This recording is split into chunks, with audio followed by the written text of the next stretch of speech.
En 2013, Tamazight a été manipulé. En 2014, Tamazight a été manipulé. Après, il a été manipulé. En 2014, j'avais proposé et j'avais suggéré la dotation de l'Algérie d'un hymne national bilingue. Ça, c'est en 2014. Ok. Que se passe-t-il au Canada maintenant? Rien que dans l'aspect langue, le président des États-Unis d'Amérique a parlé que la loi sur la langue française du Québec est un obstacle au commerce. Eh oui, c'est devenu un sujet assez chaud. Assez chaud. Ça, c'est le président des États-Unis d'Amérique. Ok. Comme quoi, dans les relations internationales, tout peut jouer. À l'intérieur même du Canada, il est reproché à l'actuel Premier ministre du Canada, Mark Carney, qui a un CV plus lourd que tous les sous-marins nucléaires de la planète. Le CV de Mark Carney est plus puissant que tous les sous-marins nucléaires de toute la planète.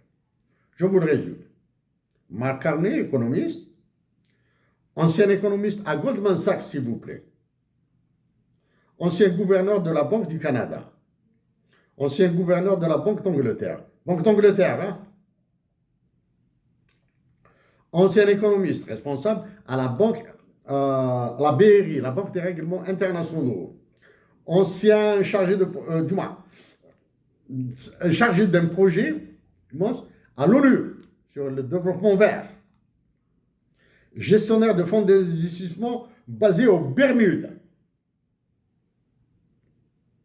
Il a fait sortir, il a évité le désastre de la crise du subprime au Canada. Il a évité au Canada le désastre. Il a un CV égal peut-être à tous les missiles des États-Unis d'Amérique, de l'Angleterre et de la Chine, de la Russie et de la Chine. Donc, dans le jeu politique, ça change un petit peu.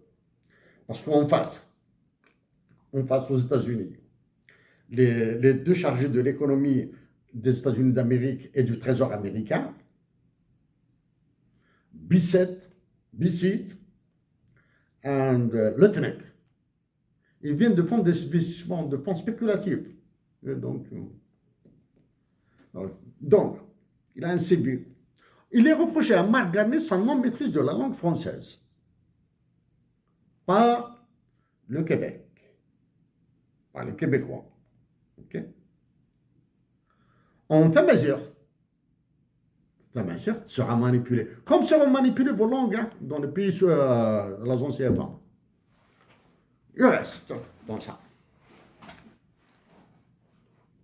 C'est 2025, mois de Ramadan passé, ce mois de carême, là, du mois de mars, là, en répétant, en suppliant mes compatriotes d'Algérie de demeurer pacifiques et de résister. Tizi Ouzou est la ville à partir de laquelle sont envoyés des danses, des chants à profusion. Mais absent aucune activité intellectuelle, militante, révolutionnaire. Geste entre la violence qui se prépare à Tizi Ouzou et en Kabylie et la danse, je préfère la danse. Danser, chanter, raconter ce que vous voulez sur le web, mais évitez la violence. Okay? C'est valable pour Béjaïa, la région de Béjaïa. C'est valable pour les horaires. C'est valable aussi pour ceux qui nous bassinent avec Zulflawen et qui se pavanent dans les salons de Paris. Okay? Qui se pavanent dans les salons de Paris. Hein? N'est-ce pas, M. Kamal Daoud et Yasmina Khadra? Ok.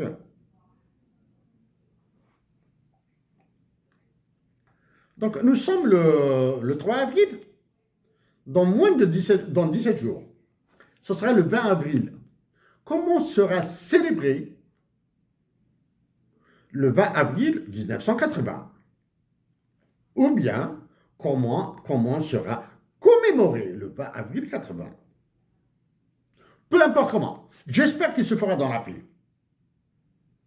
Ce mois de carême, Ramadan 2025, a vraiment assassiné le Mounas Matoub.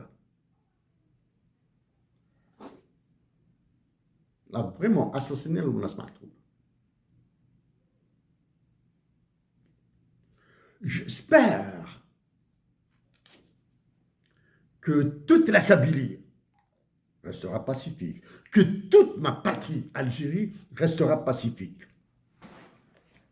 Chers compatriotes d'Algérie, en 2007-2008,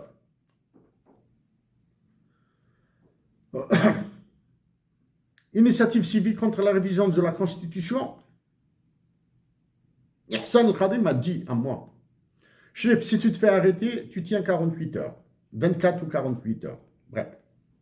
À la même période, 2006 ou 2007, nous avons été ensemble à Kapaoukas pour animer une conférence sur une campagne contre la révision de la Constitution. Okay? C'est à Kapaoukas, à la sortie est de Béjaïa. Ensemble. Okay? Je peux dire que je peux rester. Moi-même et Ihsan El-Khadi, ou bien Ihsan El-Khadi et moi-même avons animé une conférence sur la révision, notre opposition à la révision constitutionnelle de l'époque, 2006 ou 2007. Hein? Non. Non, non. Mon honnêteté, mon intégrité et la vérité m'obligent à dire que seul Ihsan El-Khadi a parlé durant cette conférence. OK? À Kabaouras. Est-ce que les services secrets, les services de sécurité nous ignoraient? Non, ils étaient à côté là. Ils étaient à côté. Donc, seul Ihsan El-Khadi avait parlé durant cette conférence. C'était l'unique déplacement que nous avions pu faire. Ce que les généraux de l'époque, la sécurité militaire algérienne, la police et la gendarmerie de l'époque étaient plus gentils et plus joueurs en faveur de la démocratie que les actuels généraux, etc. Bon. Sécurité militaire, mon œil. Ça va.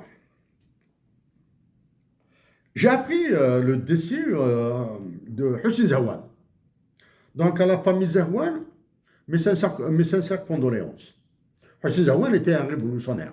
Pour toute histoire, lisez le papier, l'article d'Ihsan El-Khadi.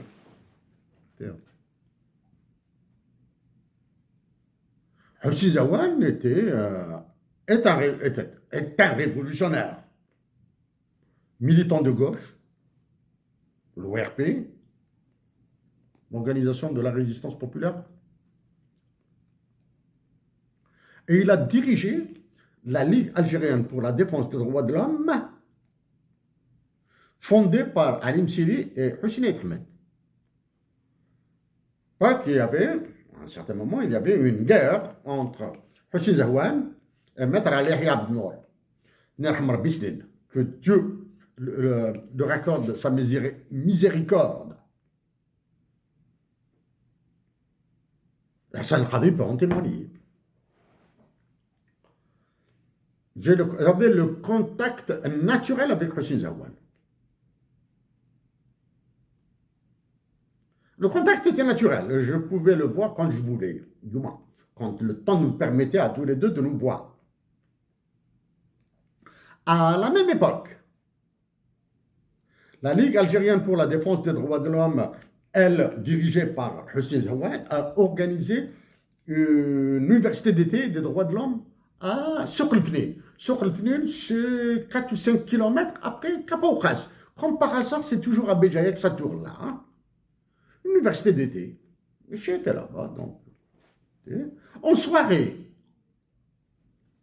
hein, à partir de 8 heures du soir, 9 heures soir, un monsieur, un compatriote, jouait de la guitare, de la musique, un peu de chant, etc., etc. Il y avait, il y avait aussi une ONG italienne, j'ai oublié son nom là, hein. Donc, un musicien, un guitariste, nous a un petit peu a décontracté, détendu l'atmosphère, l'ambiance pour les séminaristes. Il y avait un gars qui avait pourri l'ambiance. Un et un seul gars. C'était des services secrets. J'ignore ce que c'est la police, gendarmerie en civil ou sécurité militaire, etc. Et il ne faisait que poser des questions sur les identités, sur ce qu'on voulait faire, etc., etc. J'avais senti que non, bien ça, nous sommes là pour écouter de la musique, probablement de la danse, peut-être qu'il y aurait un peu de chant, etc. Toi, tu devais nous poser la question avec ces histoires. Tiens. Existe-t-il, depuis 2019, existe-t-il une Ligue algérienne pour la défense des droits de l'homme en Algérie?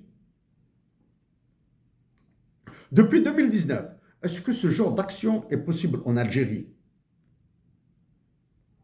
Animation de conférences politiques, contre, pour les investissements directs étrangers, contre la politique monétaire de l'Algérie, si tant est elle en a une, etc. Tout c'est possible.